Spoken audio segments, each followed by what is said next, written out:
can consider whether we want to introduce new programs or take ours in newer directions. And I also wanted to report that we have been approved a new faculty position, and we're going to be searching that, and it's going to emphasize library and information technologies.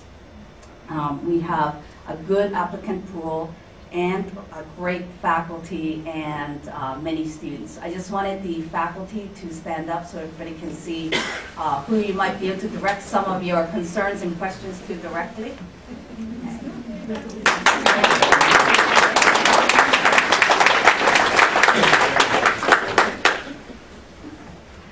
So today we're gathered here, it's because it's the threads that bind us.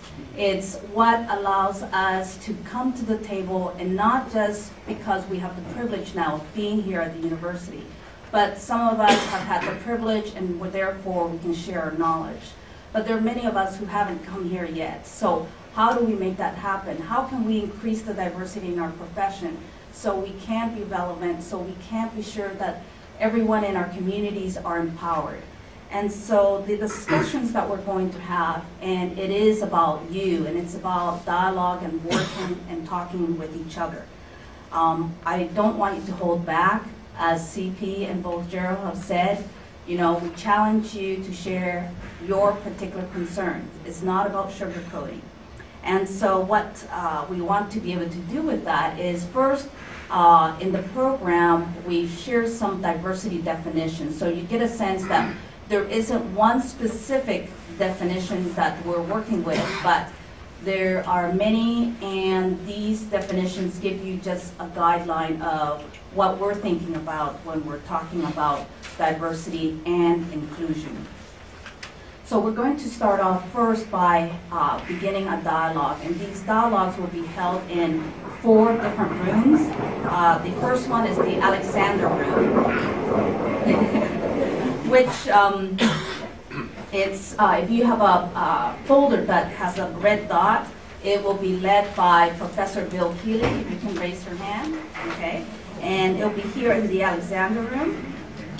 The next one is if you have a yellow colored dot on your packet, and that one will be led by Sandra Andrews, if you can raise your hand.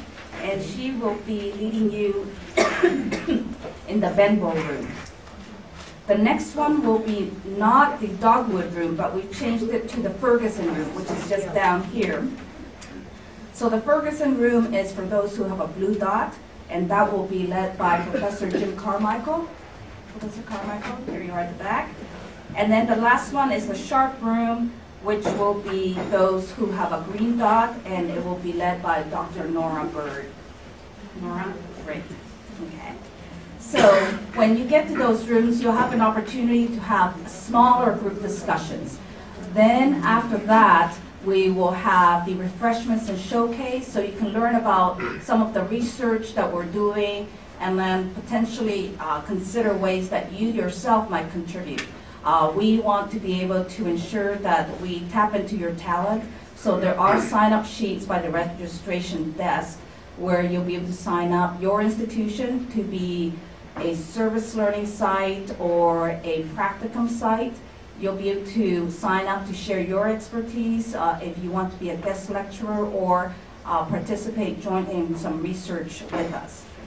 So please consider doing that. So after the showcase and refreshments, the showcase will take place right next door in the Kirkland room. Then you will go back to your respective rooms again, and that's when we'll have the second follow-up dialogue. So this will allow you to talk as a room. The whole room will come together. All the groups will be able to share their particular highlights, and then as a whole room, you'll come up with your particular major issues. That then will come back here and have a plenary session. And at that plenary session, the faculty facilitators will be able to will report back on the highlights. So all of us can understand what are some of the concerns and solutions that you've come up with. And during that time, we're going to have a greeting by our Dean, Dale Shunk, as well as we'll have closing remarks by ALA President Camila Alire. Where are you, Camila? Okay, so I want to welcome Camila. She has been a wonderful supporter of LIS education, as she herself is an instructor and has also been a faculty member, and also she comes from walking the walk, and it's not just talking. She has done tremendous work in addressing what the summit is all about. So with that, I leave you to talk to each other, to tell us what your concerns are, and let's begin our work together. Thank you.